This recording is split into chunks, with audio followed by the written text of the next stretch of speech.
alors monsieur le ministre Thierno Lo dégg nga sa rakk yi li ñu wax yow tey lan nga leen di tontu wala lan mooy sa position parce que du sax wax ak tontu. waaw Cheikh waaw du kii la contribution la rek waxtaan la nii parce que xam nga Sénégal dafa nekk benn société ouverte wax ni bi expression plurielle yi daf fi bëri te loolu dafa baax vitalité démocratique la nit ku nekk war nga ko nangu parce que nit ñëpp àndandoo ci benn consensus su dee ci baaxul sax ci démocratie mais démb dama doon wax xale yi nekkoon yi nekk ci suma parti bi ma jiite ak ci cadre yi ma toogoon xam nga dañ fa def espèce de forum yu mel nii ku nekk ñëw ak ce discours sur le colonialisme sur l'impérialisme sur la gauche ku ci nekk di def ay théorie de domination yi nga xam ne dominé nañ ko Afrique ak li Afrique ma sa sonn ci ressource minière am li mu jànkonteel yëpp man leen gaay xale bu ndaw bi gën a tuuti borom saret bi soo ko woon yi nga laaj nooteel bi nga xam ne bi leen ni lañ noote Afrique ak domination bi ñu def Afrique ci compartiment yëpp mu taril la kon les conditions objectives yi nga xam ne bi leen moom la ñuy jànkonteel ñun africains yi ñëpp ko yëg ci seen chair ñëpp ko yëg ci seen ay secteur kooku amul lu ci nit mën a toog fii pour di ko jàngal kenn ma ne leen concentrer leen léegi seen ay débat ci solution de sortie de crise yi naka la ñu war a taxawee léegi naka lañ ci war a génne muy beneen bi des pour revenir ci sujet bi nga xam ne bi la moom moo ñu intéressé fi ne nii mooy gis nga benn affaire moo ñu intéressé fi ne mooy Covid bii nekk ci ñun naka la ñu war a mën a def ba génn ci moom soo ko seet ban taxawaay bu bees lañ war a mën a am parce que forcément monde bi ak Sénégal en particulier dinañ doxalee neneen dinañ gisee neneen di leen sàkku leneen danañ tirer ay conséquences ci lii nga xam ne gis nañu Covid bi ñoo ngi ko doon dund mais Covid bi dafa ñëw pour wan ñoo wax ne forcément dinañ changer façon bu ñuy def foofu dañ fay àgg kooku c'est ce qu'on appelle le bilan ak les leçons qu'il faut en tirer dañ fa mais pour le moment lañ war a mën a taxaw pour génn ci lii man defe naa ni Cheikh moo war a nekk li nga xam moo war a mën a dajale nit ñi moo war a tax li nga xam ne bi ku ci nekk nga am sa xalaat pour def ko ci pour que ci mënta génn comment devons-nous faire avec ce virus pour continuer suñu développement ak pour bañ a préser ay explosion populaire dans le pays man loolu mooy li ma intéressé kooku nag intellectuel yi am nañ ci sens par exemple sànq dégg naa kii waxoon mu ne laaj le président Macky Sall ay consultation man président Macky Sall mi ngi def consultation gis na nit ñi def nañ loi d'habilitation mais ku bëgg a exprimer wu mais soxla woo ngay xaar président Macky Sall pour joxe sa xalaat y a les chaînes de télévision qui sont ici y a des gens comme tey jii man est-ce que dama demander permission à qui que ce soit pour ñëw wuy si la yow pour joxe suma xalaat ku bëgg a joxe sa xalaat télé yi mi ngi fi nekk revue yi mi ngi fi nekk réseaux sociaux yi mi ngi fi nekk war nga mën a jël sa liberté nga ñëw joxe sa xalaat bu fekkee ne professeur d'université bu fekkee ne da nga nekk ci médecine bu fekkee da nga nekk ci nekk parce que on voit en Europe d'ailleurs c'est les professeurs les virologues ay professeurs de réanimation ñooy toog ci plateau yi joxe seen ay xalaat di féconder réflexion bi di wax ay mesures di wax luñ d'accord ñu wax ko luñ ci d'accordul ñu wax ko dana dimbali ñii jël prise de décision sax ñu mën a dem ci kanam mais du président Macky Sall du yow Cheikh du keneen yaa naan nit damal wax ou bien jëlal position ku nekk da nga am benn responsabilité individuelle boo war a assumer pour l'intérêt de la collectivité man noonu laa gisee affaire yi y a des sachants aussi nag yoo xam ni yii xamul tax duñ wax parce que dañuy ñëw léegi joxe seen benn xalaat ku xamul dara ci li ñuy wax ñëw saaga leen xas leen def leen te bu ngeen bëggee nag débat bi ñi am xam-xam di ci bokk si il faut respect am ci il faut kuy wax nga wax te la nga xam kuy tontu nit nga xam te la muy wax mais boo jëlee un professeur agrégé de tel ñëw taxaw di wax ci affaire économie yow xamoo luy PIB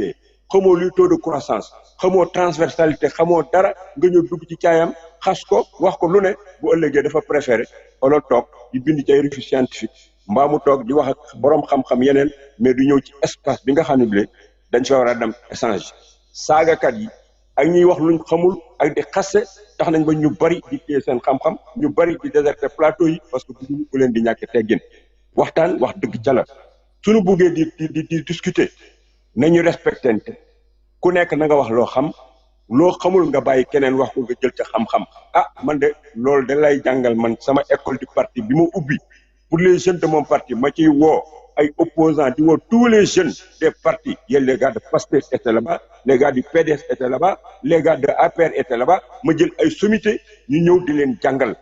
pour que ñu mën a dialoguer sans se battre loolu tant que réussir ñu loolu borom xam-xam yi danañ toog parce que bëgguñu dem di wax fu ñu leen di ñàkkee teggin te le plus souvent les gars yi da ngay wax benn affaire wala ñu ñëw dugg ci idée bi nga avancé fertiliser ko joxe seen xalaat même d'accord ñu wax ko dañuy tëb rek gis ne kii de Thierno Lo la ou bien kii de Lamine Ba la ou bien kii Cheikh Sadibou rek commencé dóor xeer commencé saaga commencé xaste loolu itam bu ñu buggee am un débat serein civilisé productif dans le pays il faut que ñu boole ko suñu ay waxtaan waaw loolu moom vraiment bëggoon naa ko wax bu ñu buggee dialoguer lii nag du mbiri président Macky Sall du mbiru Cheikh Sadibou mbiru Sénégal la ñun ñëpp ñoo ko bokk na ci ku nekk ñëw ak xel mu rafetam ñu seet yan solution lañ mën a def pour génn ci virus bi ak itam jël suñu développement en face en particulier et pour l'Afrique en général mais nag nañ dem ci jëf parce que discours yi dafa bëri kenn mënu fi wax ci affaire colonisation affaire domination affaire nu ñu gars yi di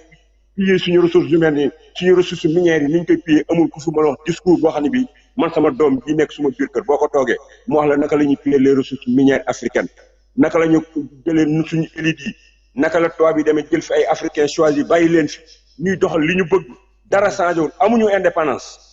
sama doom da koy wax tous les jours donc loolu récitation boobu dafa doy nunu jëf naka lañ mën a def pour changer lii waaw loolu man foofu laa nekk ak naka la ñuy génne ci kii bi virus bi man dama ne apprenons à vivre avec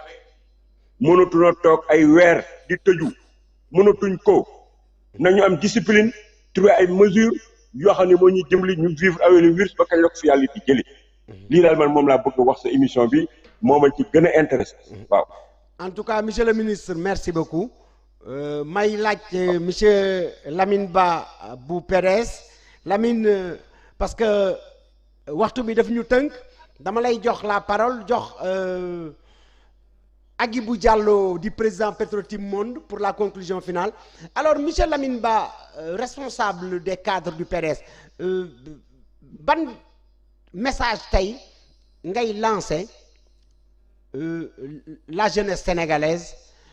par rapport au Covid-19. Bon, je n'ai pas de message à lancer parce que nous sommes tous confinés, nous sommes dans le désarroi. Ce que nous pouvons faire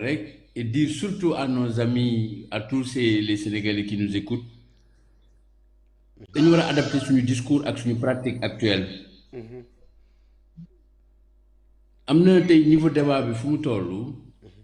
dafa baax ñu rappeler tuuti ay borom xam ku mel ni Wole Soyinka da daan wax ne